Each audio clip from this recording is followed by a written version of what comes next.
The third injection method that we're gonna talk about is the fragmentation attack. The fragmentation attack is very similar to the previous one, but in this attack we have to obtain 1500 bytes of the PRGA, the pseudo random generation algorithm. Because we need to order the full 1500 bytes, this attack is we need to be closer to the target network to successfully run this attack, but it's much quicker than the correct chop attack. So again, after we obtain the PRGA, we can use it to forge a new packet, and then we're going to inject this new forged packet into the traffic to increase the number of IBs very quickly. So the concept is very simple. We're gonna capture a packet, determine its PRGA, forge a new packet, and then inject that packet into the air. So let's see how we can do this. Again, first thing is going to be running arrow dump against the target network. So I'm just gonna change the name here from chop to fragmentation. We're just gonna call it fragment. Hit enter, and here we go, arrow dump is launched on our target network. Second step, as always, is fake authentication so that the access point doesn't ignore us and starts communicating with us. So we do that, and we see here we have successfully associated with the target network, and the authentication has changed to open, so that's very good. Third step is going to be our fragmentation attack step. It's very similar to the chop attack. So you can see here that's my chop code that I used, the chop command, sorry. So it's exactly the same command, just instead of chop I'm gonna say fragment. So it's airplay ng fragment, b the target address of my target network, and then h the MAC address of my own network. Of my own Wi-Fi card. So I'm just gonna associate myself again and do the fragmentation attack.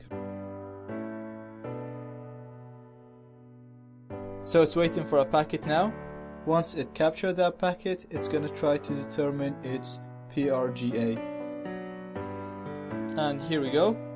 We got a packet. So it's asking me, do I want to use this? I'm gonna say yes, please. Now it's trying to determine the PRGA.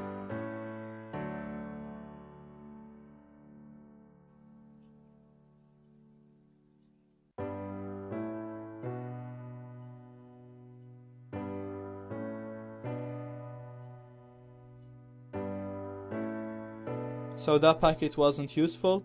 It's just waiting for another packet to use. It's asking me, do I want to use this? I'm gonna say yes again.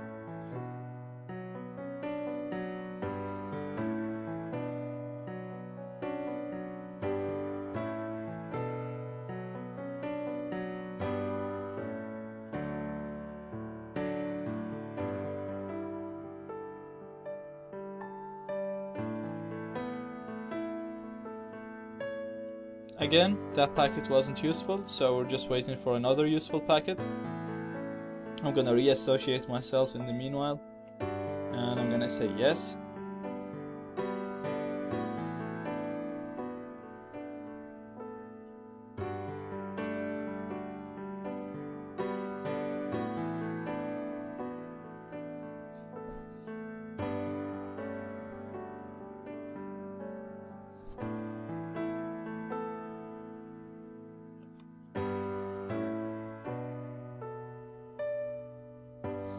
Okay, now this time this packet was useful and the key stream is saved to this file. Okay, now we're just gonna need to again, the same as we did in chop we're gonna use this key stream to create a forced packet. So I'm just gonna copy its name and I'm gonna use the same command. I'm just gonna clear this for you. And I'm gonna use the same command that we used with the chop attack. The only difference is I'm gonna remove the Y, and I'm gonna put the name of the new key stream that we captured, and the name of the packet that we're gonna create I'm gonna call it fragment forged packet. So we're just gonna go over the command again. It's packet forge -0 to create an ARP packet. A, we put the target MAC address. H is my own MAC address, and then K and L are the destination and the source IP addresses. Y is the name of the keystream file, so it's the file that has been created from the previous step, and that's the name of it. And then W is the file name that's going to be created, that's going to contain the first packet, and it's going to be called fragment forged packet. And it's telling us that it's been successfully written to this file. So again, just like the chop chop attack, we're going to inject this new packet into the air, and this is going to be done using airplay-ng with the -2 option, the reply option. The replay option. I'm just going to paste the name of my new first packet. So we got airplay-ng -2 for the replay, or the name of my first packet, and -0 is my Wi-Fi card with monitor mode. Before I do this, I'm gonna associate myself again, and then I'm gonna hit enter here. It's asking me, do I want to use this packet? I'm gonna say yes. And here we go, we can see the data is flying. We're injecting around 400 packets per second, and once this number is large enough, we're gonna be able to crack the key. I can just go here to aircrack-ng. So it's gonna be aircrack-ng fragment test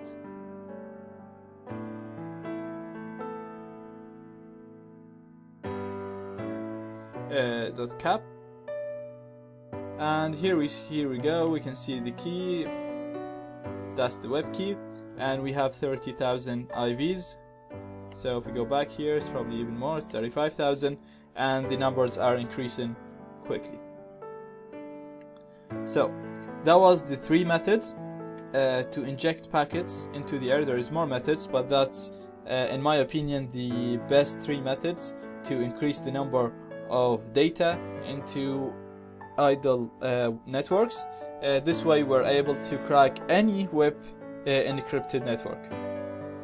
Click here for the next video and click here for the previous video, or go to description for the video link. A link was provided in the description below for all of my other videos on cracking Wi-Fi passwords. Please like this video and thank you for watching.